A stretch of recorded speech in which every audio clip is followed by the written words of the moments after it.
السلام علیکم۔ آج ہم بات کریں گے ایک بک مائی فیوڈل لارڈ کی، جو کہ تہمینہ دورانی کی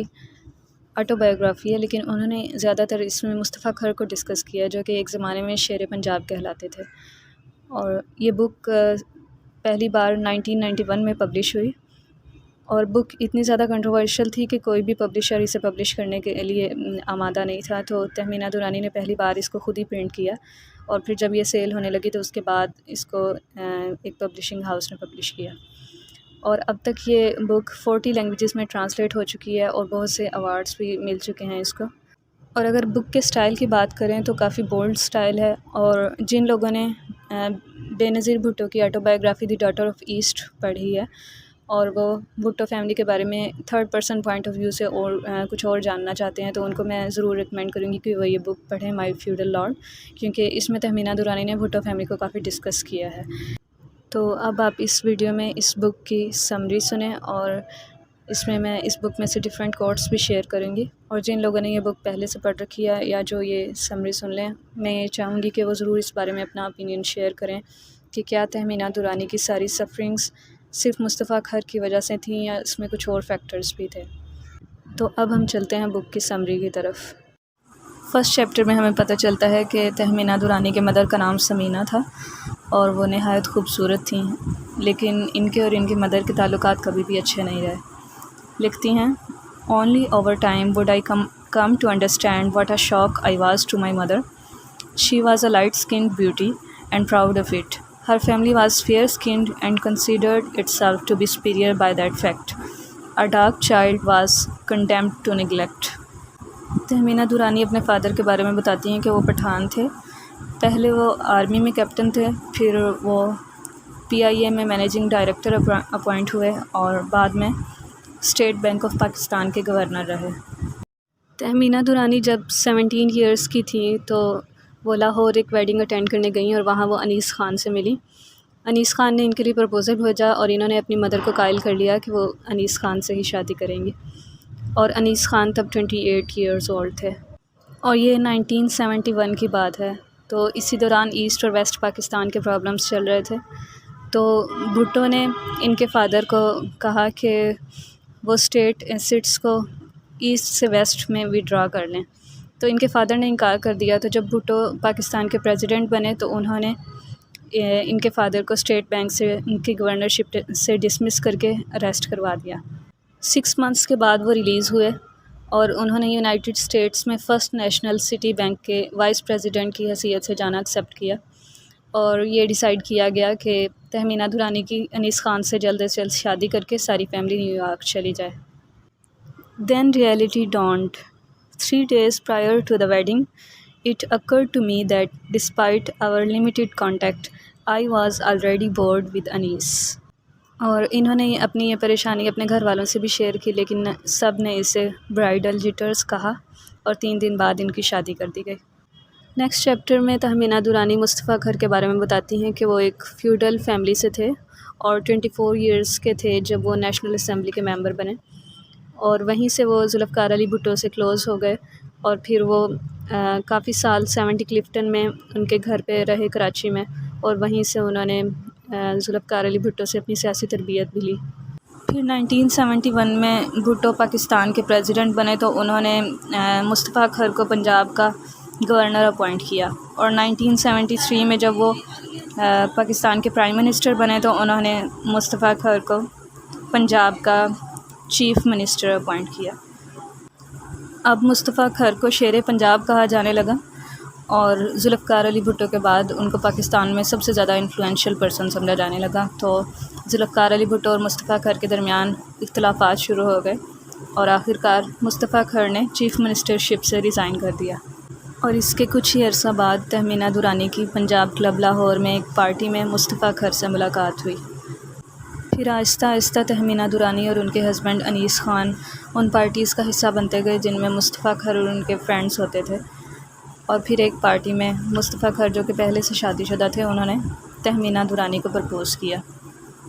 پھر اس کے بعد ان دونوں کی کچھ پرائیویٹ میٹنگز بھی ہوئیں، اور جب انیس خان نے اس بارے میں تہمینہ دورانی سے پوچھا تو انہوں نے اس بات کو ایکسیپٹ کر لیا اور ڈیورس مانگی، تو انیس خان نے انہیں ڈیورس دے دی۔ تہمینہ دورانی کے پیرنٹس جو کہ ان کو پہلے ہی اس بات سے منع کر چکے تھے کہ انیس خان سے ڈیورس نہ لیں، انہوں نے ان کے ڈیورس لینے پہ ان سے کانٹیکٹ ختم کر لیا۔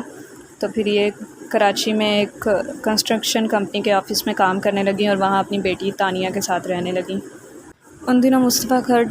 پالیٹکس میں بہت زیادہ انوالو تھے اور وہ ذوالفقار علی بھٹو کے نمبر 1 اینیمی کے طور پہ جانے جاتے تھے، اور بہت سی انٹیلیجنس ایجنسیز ان کے خلاف تھیں، تو وہ تہمینہ دورانی سے کانٹیکٹ کرنے کا رسک نہیں لے سکتے تھے۔ اور پھر آخر کار تقریباً 1 سال بعد 25 جولائی 1976 کو کورٹ ادو میں مصطفیٰ کھرڈ نے تہمینہ دورانی سے سیکرٹلی شادی کر لی۔ نیکسٹ چیپٹر میں پتہ چلتا ہے کہ مصطفیٰ کھرڈ نے کچھ عرصہ بعد اپنی فرسٹ وائف شہری کو ڈیورس دے دی، اور پھر 1977 میں ذوالفقار علی بھٹو نے سیاسی حالات کو دیکھتے ہوئے مصطفیٰ کھرڈ سے صلح کر لی اور ان کو دوبارہ پیپلز پارٹی میں شامل کر لیا، اور تب ان کی شادی کو 1 سال سے زیادہ ہو چکا تھا۔ اور ان دنوں چونکہ سیاسی حالات خراب تھے تو تہمینہ دورانی کہتی ہیں کہ مصطفیٰ کھرڈ کیونکہ پولیٹیشنز پہ تو اپنا غصہ اتار نہیں سکتے تھے، تو جو لوگ ان کے قریب تھے ان کے اوپر ان کا غصہ اترتا تھا، اور ان میں تہمینہ دورانی بھی شامل تھی جن کو فزیکلی وہ ٹارچر کرتے تھے۔ پھر یہ اسلام آباد شفٹ ہو گئے تاکہ مصطفیٰ کھرڈ اور ذوالفقار علی بھٹو مل کے کام کر سکیں، اور پھر ایک رات کو تہمینہ دورانی بتاتی ہیں کہ مصطفیٰ کھرڈ نے ان کو کہا کہ آرمی بھٹو کے خلاف ہو چکی ہے اور ملک میں مارشل لا ڈکلیئر کیا جا چکا ہے، اور آرمی کے لوگ انہیں بھی لینے آ چکے تھے، تو مصطفیٰ کھرڈ نے تہمینہ دورانی کو اپنے بھائی کے گھر بھیج دیا اور خود ان کے ساتھ چلے گئے۔ مصطفیٰ کھرڈ کو پہلے ایبٹ آباد میں رکھا گیا اور پھر ان کو مری شفٹ کر دیا گیا، جہاں پہ تہمینہ دورانی کو بھی پرمیشن تھی کہ وہ ان کو وزٹ کر سکتی ہیں۔ تو وہ کہتی ہیں کہ میں اپنے پور سفرنگ ہسبینڈ کے لیے بہت زیادہ پریشان تھی اور میں بہت ساری شاپنگ کر کے گئی، تو جب میں وہاں پہنچی تو میں نے دیکھا کہ وہاں جو پولیٹیشین قیدی کے طور پر رکھے گئے تھے وہ خود ہی فوڈ ڈیسائیڈ کرتے تھے اور یونیفارمڈ ویٹرز کے ذریعے ان کو فوڈ سرو کی جاتی تھی۔ کچھ دن بعد جنرل ضیاء نے بھٹو اور باقی سب پولیٹیکل لیڈرز کو ریلیز کر دیا، تو مصطفیٰ کھرڈ واپس تہمینہ دورانی کے پاس آ گئے اور 29 جولائی کو ان کی پہلی بیٹی نصیبہ پیدا ہوئی۔ ریلیز ہونے کے بعد بھی ذوالفقار علی بھٹو نے آرمی کے خلاف بولنا نہیں چھوڑا، اور مصطفیٰ کھرڈ ان کو یہ کنونس کرنے کی کوشش کرتے رہے کہ کچھ عرصے کے لیے ملک چھوڑ دیں، اور خود بھی ایسا کرنے کی پرمیشن مانگی، تو ذوالفقار علی بھٹو نے ان کو پرمیشن دے دی لیکن خود ملک نہیں چھوڑا۔ پھر مصطفیٰ کھرڈ کی کچھ جنرلز کے ساتھ سیکرٹ میٹنگ بھی ہوئی، اور ایک رات کو انہوں نے تہمینہ دورانی کو بتایا کہ وہ اپنی بیٹی نصیبہ کو یہیں پاکستان میں چھوڑ کر وہ دونوں انگلینڈ جا رہے ہیں۔ نیکسٹ چیپٹر میں تہمینہ دورانی بتاتی ہیں کہ مصطفیٰ کھرڈ کی ٹیلی فون کنورسیشن سے وہ یہ اندازہ لگا چکی تھی کہ وہ پاکستان سے نکلنے میں اس وجہ سے کامیاب ہوئے ہیں کہ انہوں نے جنرلز کے ساتھ ڈیل کی تھی کہ وہ 1 ماہ کے اندر انگلینڈ سے ذوالفقار علی بھٹو کے خلاف ڈاکومنٹس لائیں گے۔ لیکن پھر مصطفیٰ کھرڈ نے یہ ڈیسائیڈ کیا کہ وہ ذوالفقار علی بھٹو کے لائل رہیں گے اور جنرل سے کی ہوئی ایگریمنٹ ختم کر دیں گے۔ مصطفیٰ کھرڈ کو یہ لگ رہا تھا کہ جنرل ضیاء 6 ماہ سے زیادہ نہیں رہ سکیں گے، اور اسی وجہ سے انہوں نے صاف طور پہ جنرلز کو انکار کر دیا، تو ان کی ایبسنس میں ہی ان کو 14 سال کی قید سنا دی گئی، اور ان کے ایسٹس جو تھے وہ سارے ضبط کر لیے گئے، اور اس کے علاوہ ان کی مدر جو کہ انگلینڈ آنا چاہ رہی تھیں ان کو پاسپورٹ بھی نہیں دیا گیا۔ پھر مصطفیٰ کھرڈ نے ذوالفقار علی بھٹو کو سیو کرنے کے لیے کمپین سٹارٹ کر دی، اور اسی دوران جب کہ تہمینہ دورانی اور مصطفیٰ کھرڈ تہمینہ دورانی کے پیرنٹس کے ہاں رہ رہے تھے جو کہ انگلینڈ میں تھے، تو انہوں نے دیکھا کہ ان کی چھوٹی سسٹر عدیلہ جو کہ ابھی صرف 13 سال کی تھیں، ان میں مصطفیٰ کھرڈ بہت زیادہ انوالو ہو رہے تھے، تو انہوں نے سوسائڈ کرنے کی کوشش کی لیکن بچا لی گئیں۔ مارچ 1978 کو ذوالفقار علی بھٹو کو سزائے موت سنا دی گئی، تو مصطفیٰ کھرڈ نے ذوالفقار علی بھٹو کے دونوں بیٹوں مرتضیٰ بھٹو اور شاہ نواز بھٹو کے ساتھ مل کر ان کو بچانے کی کوششیں اور زیادہ تیز کر دی گئیں، لیکن ساری کوششوں کا کوئی فائدہ نہ نکلا اور آخرکار ذوالفقار علی بھٹو کو پھانسی دے دی گئی۔ اب جب کہ یہ ایگزائل میں ہی تھے تو مصطفیٰ کھرڈ نے انڈیا کی پرائم منسٹر اندرا گاندھی سے انڈیا میں سیکرٹلی میٹنگ کی، اور کیونکہ ان کا یہ خیال تھا کہ انڈیا جنرل ضیاء کا دشمن ہے، پاکستانی قوم کا نہیں ہے، اور اس میں ان دونوں نے اس بارے میں ڈسکس کیا کہ پاکستان میں ڈیموکریسی کیسے ریسٹور کی جا سکتی ہے، اور دونوں نے یہ کنکلوڈ کیا کہ انڈیا اور پاکستان کے درمیان جو ٹینشن چل رہی ہیں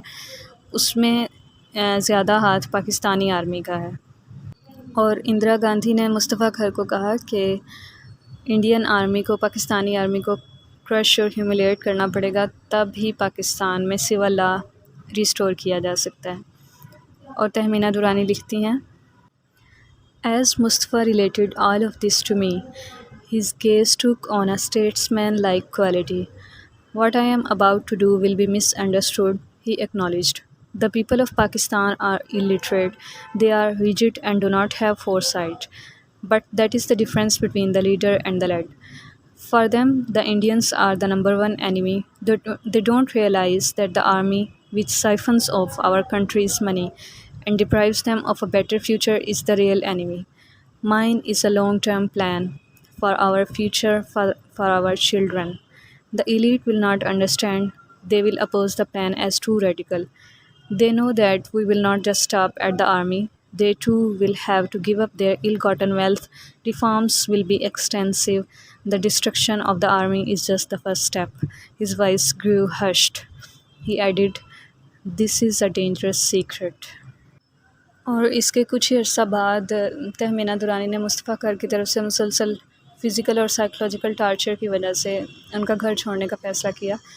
اور جب وہ چلی گئیں تو مصطفیٰ خر نے ان کے فرینڈس اور ریلیٹیوز کو فون کر کے ان کو واپس آنے پہ منایا، لیکن تہمینہ درانی نے ان سے ایگریمنٹ کیا کہ اگر آئندہ کبھی وہ گھر چھوڑ کے جائیں گی تو ڈیورس کا رائٹ تہمینہ درانی کے پاس ہوگا اور بچوں کی کسٹڈی بھی تہمینہ درانی کو ہی ملے گی، اور مصطفیٰ خر نے اس ایگریمنٹ پہ سائن کر دیے۔ اسی دوران بے نظیر بھٹو جو کہ ایگزائل میں تھیں، انہوں نے اچانک پاکستان واپس جانے کا فیصلہ کیا، اور مصطفیٰ خر یہ دیکھ کر شاک رہ گئے کہ بے نظیر بھٹو نے انہیں پنجاب میں پارٹی پریزیڈنٹ کی پوسٹ کے لیے کنسیڈر نہیں کیا، تو انہوں نے پیپلز پارٹی چھوڑ دی اور اپنے فرینڈ غلام مصطفیٰ جتوئی کے ساتھ ایک نئی پارٹی بنائی، جس کا یہ مینیفیسٹو تھا کہ وہ پیپلز پارٹی کے پیور فرسٹ پرنسپلز کو لے کر چلیں گے۔ لیکن تہمینہ درانی کہتی ہیں کہ مصطفیٰ خر کا پرائیویٹ گول یہ تھا کہ وہ بے نظیر کی بجائے وہ خود مصطفیٰ خر ذوالفقار علی بھٹو کے لاجیکل سکسیسر کے طور پر دیکھے جائیں، اور مصطفیٰ خر نے تہمینہ درانی سے وہ لیگل پیپرز ڈیمانڈ کی ہے جن کے ذریعے ان کو ڈیورس اور بچوں کی اسٹڈی کا رائٹ تھا، لیکن تہمینہ درانی کے انکار پہ انہوں نے ان کے لائر کو کال کر کے اس ایگریمنٹ کو ختم کرنے کی کوشش کی، تو تہمینہ درانی ان کا گھر چھوڑ کے چلی گئیں اپنے پیرنٹس کے گھر، اور اب وہ ڈیورس چاہتی تھیں، اور کورٹ نے مصطفیٰ خر کو یہ آرڈر کیا کہ وہ بچوں کو صرف سنڈے کو لے کر جا سکتے ہیں اور شام سے پہلے واپس تہمینہ درانی کے پاس لوٹائیں گے۔ اور پھر عید سے ایک دن پہلے ایک دفعہ مصطفیٰ خر بچوں کو لے کر گئے تو بچے شام تک واپس نہیں آئے، پھر ان کو پتہ چلا کہ بچوں کو پاکستان بھجوا دیا گیا ہے فالس پاسپورٹس کے ذریعے، اور مصطفیٰ خر نے فون کر کے تہمینہ درانی کے مدر کو کہا کہ بچے اب صرف اس صورت میں واپس آ سکتے ہیں کہ تہمینہ درانی ڈیورس لینے کا نہ سوچیں اور واپس ان کے پاس آ جائیں۔ لیکن اب مصطفیٰ خر بھی انگلینڈ میں نہیں رہ سکتے تھے کیونکہ انہوں نے بچوں کو کڈنیپ کر کے کورٹ کا آرڈر وائولیٹ کیا تھا، اور وہ پاکستان بھی نہیں جا سکتے تھے کیونکہ وہاں ان کو پہلے ہی ان کی غیر موجودگی میں 14 سال کی قید سنائی جا چکی تھی، تو اب وہ پیرس چلے گئے، اور آخر کار تہمینہ درانی نے بچوں کی وجہ سے مصطفیٰ خر کے اگینسٹ جو چارجز تھے وہ سب ڈراپ کر دیے، تو یوں مصطفیٰ خر واپس انگلینڈ آ گئے۔ اور پھر مصطفیٰ خر نے پاکستان واپس جانے کا فیصلہ کیا کیونکہ انہوں نے اپنے فرینڈ غلام مصطفیٰ جتوئی کے ساتھ جو پارٹی بنائی تھی وہ پاکستان میں فیمس ہو رہی تھی، اور اگر وہ واپس نہ جاتے تو ان کی جگہ کوئی اور لوگ لے سکتے تھے، لیکن انہیں یہ بھی پتہ تھا کہ پاکستان جاتے ہی ان کو قید ہو جائے گی، اور اس وجہ سے انہوں نے تہمینہ درانی کو اس بات پہ آمادہ کیا کہ وہ ان کے لیے فائٹ کریں گی۔ اور تہمینہ درانی اس بارے میں بھی بتاتی ہیں کہ مصطفیٰ خر کیوں یہ چاہتے تھے کہ ان دونوں کی ڈیورس نہ ہو۔ When word of our separation reached Joshi, he had complained to Mustafa, "How could you trust your wife, sir, when you did not have a stable marriage? The Indian government cannot afford to be implicated in an armed conspiracy to topple a foreign government. It must never be known that the Indian government extended material support to an opposition party to help it overthrow a government.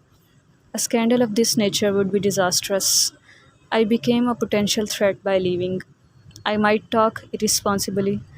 I was the weak link. Clearly, I knew far too much about the intrigue between Mustafa and the Indian government to be allowed to roam London untethered." جب یہ پاکستان آ گئے تو اس کے ایک دن بعد NPP وہ party جو کہ مصطفیٰ خر اور غلام مصطفیٰ جتوئی نے بنائی تھی، اس کا انیشل کنونشن تھا،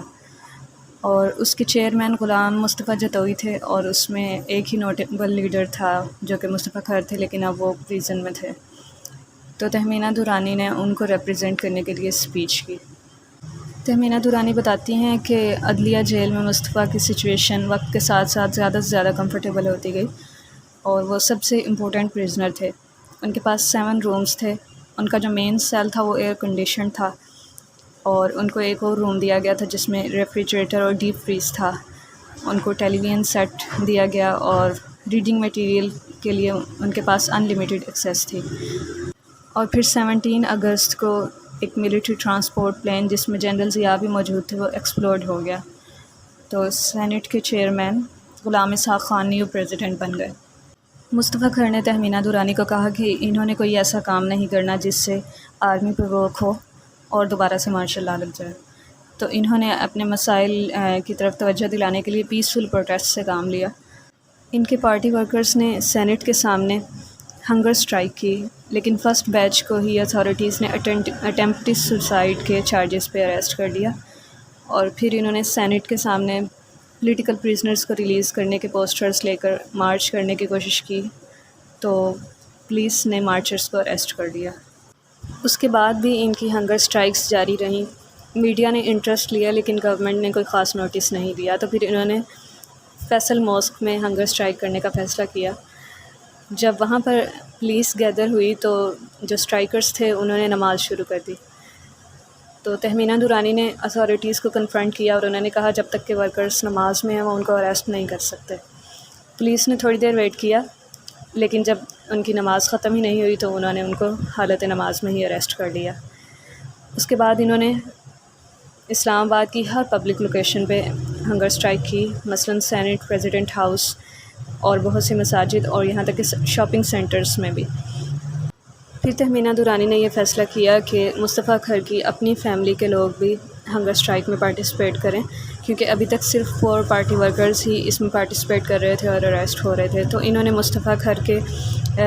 پہلی شادیوں میں سے 2 بیٹوں عبد الرحمن اور بلال کو اس بات پہ آمادہ کیا، اور جب انہوں نے ہنگر اسٹرائک میں پارٹیسپیٹ کیا تو ان کو سینٹ کے سامنے اریسٹ کر لیا گیا۔ پھر تہمینہ دورانی نے یہ فیصلہ کیا کہ وہ خود ہنگر اسٹرائک کریں گی، اور ان کو یہ بھی اندازہ تھا کہ اس کی وجہ سے ان کی ڈیتھ بھی ہو سکتی ہے، کیونکہ جب وہ ایک دفعہ اناؤنس کر دیں گے تو پھر اس سے پیچھے نہیں ہٹ سکیں گے۔ لیکن ان کو یہ بھی کانفیڈنس تھا کہ ان کا یہ ایکشن اتنا زیادہ نیشنل اور انٹرنیشنل میڈیا اٹینشن کریٹ کر دے گا کہ گورنمنٹ کو ان کو مرنے سے بچانے کے لیے پولیٹیکل پریزنرز کو ریلیز کرنا ہی پڑے گا۔ لیکن خوش قسمتی سے ان کی ہنگر اسٹرائک سے پہلے ہی پریزیڈنٹ نے کچھ پولیٹیکل پریزنرز کو ریلیز کرنے کا اناؤنس کر دیا، اگرچہ مصطفیٰ کھر ان میں انکلوڈڈ نہیں تھے، لیکن پروسیس شروع ہو چکا تھا، اور پھر آخر کار 2 سال جیل میں رہنے کے بعد مصطفیٰ کھر کو ریلیز کر دیا گیا۔ ریلیز ہونے کے بعد مصطفیٰ کھر کی تہمینہ دورانی کی چھوٹی سسٹر عدیلہ، جن کی کراچی میں شادی ہو گئی تھی، ان میں انوالومنٹ کی وجہ سے تہمینہ دورانی نے ان کا گھر چھوڑ دیا اور ڈیورس لے لی۔ اور اینڈ میں تہمینہ دورانی لکھتی ہیں، silence condones injustice, breeds subservience, and fosters a malignant hypocrisy. Mustafa Kher and other feudal lords thrive and multiply on silence. Muslim women must learn to raise their voices against injustice. For me, conventional politics was no longer the answer. In Pakistan, the system is merely used to hoodwink further those who are already exploited. I realized that I could do no greater service for my country and our people than to expose the camouflage. I was determined not to waste 13 years of my life. I decided to cast a stone and hypocrisy.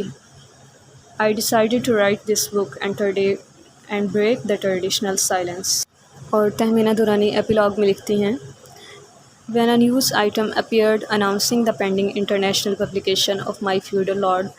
Mustafa called me. He was furious but controlled when he asked me,